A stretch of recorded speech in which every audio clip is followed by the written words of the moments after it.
એસી માં ટનનો મતલબ શું હોય છે, એ કેવી રીતે કામ કરે છે?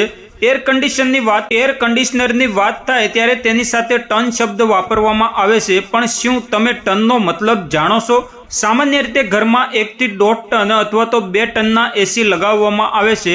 ઘણા લોકો વિચારે છે કે તેનાથી એસીમાં ગેસ માપવામાં આવે છે, પરંતુ તે એવું નથી. એર કન્ડિશનરના સંબંધમાં તેનો અર્થ થાય છે કે તે ઓરડામાંથી કેટલી ગરમી ખેંચી શકે છે. 1 કલાકમાં કોઈપણ રૂમમાંથી કોઈપણ એસી કેટલી ગરમી કાઢી શકે છે તે ટનમાંથી ખબર પડે છે. એર કન્ડિશનના કિસ્સામાં ટન શબ્દ એ રૂમ અથવા તો હોલને ઠંડુ કરવાની એર કન્ડિશનિંગ યુનિટની ક્ષમતાનો સંદર્ભ આપે છે. તેને આ રીતે વિચારો કે એસીમાં જેટલું વધારે ટન હશે તેટલો મોટો વિસ્તાર તે ઠંડુ કરી શકે છે. 1 ટન એસી એટલે કે તમારા રૂમને 1 ટન બરફ જેટલી ઠંડક આપે છે, જ્યારે 2 ટનનું એસી તમારા રૂમને 2 ટન બરફ જેટલી ઠંડક આપે છે. એકંદરે જો તમારા રૂમની સાઇઝ મોટી હોય તો તમારે વધુ ટનનું એર કન્ડિશનર લેવું પડશે, પરંતુ જો રૂમની સાઇઝ નાની છે તો તમારે ઓછા ટનનું એસી લેવું પડશે.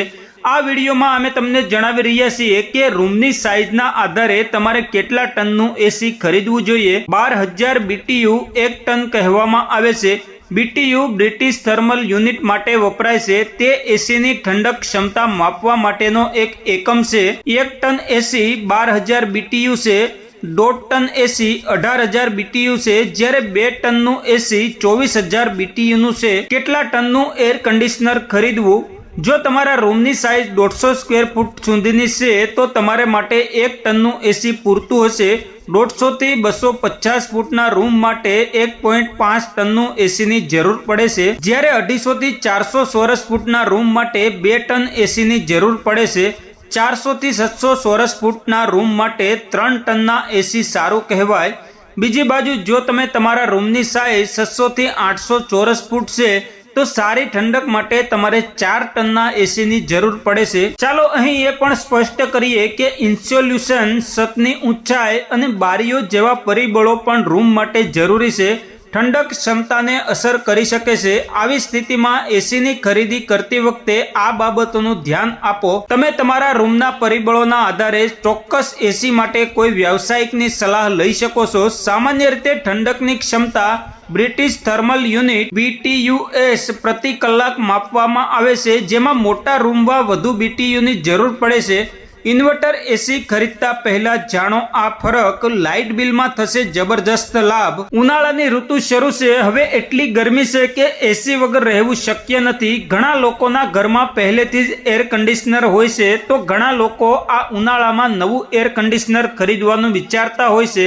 જો તમે પણ ઘરમાં નવું એર કન્ડિશનર લાવવાનું વિચારી રહ્યા છો તો તમારે પહેલા ઇન્વર્ટર અને નોન ઇન્વર્ટર એસી વચ્ચેનો તફાવત જાણી લેવો જોઈએ, નહીં તો તમારા પૈસા ડૂબવાનું જોખમ રહે છે. અહીં અમે તમને ઇન્વર્ટર અને નોન ઇન્વર્ટર એસી વચ્ચેનો તફાવત જણાવીશું અને કયું એસી ખરીદવું તમારા માટે ફાયદાકારક રહેશે.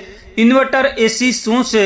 ઇન્વર્ટર એસીમાં ઇન્વર્ટર ટેકનોલોજી આપવામાં આવી છે, જે ઇલેક્ટ્રિક વોલ્ટેજ, કરંટ અને ફ્રીક્વન્સીને નિયંત્રિત કરવાનું કાર્ય કરે છે.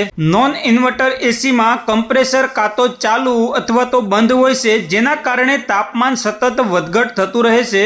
બીજી તરફ ઇન્વર્ટર એસી ઠંડકની જરૂરિયાતના આધારે અલગ અલગ ઝડપે ચાલુ કરવાની મંજૂરી આપે છે, જેનાથી સતત તાપમાન જાળવવામાં આવે છે અને કોઈ વધઘટ થતી નથી. નોન ઇન્વર્ટર એસી શું છે? નોન ઇન્વર્ટર એસીમાં તાપમાનને સમાયોજિત કરવા અથવા તો નિયંત્રિત કરવા માટે કમ્પ્રેસરને ચાલુ અથવા તો બંધ કરવાનો વિકલ્પ હોય છે, જેના કારણે તાપમાન વધઘટ થતું રહે છે.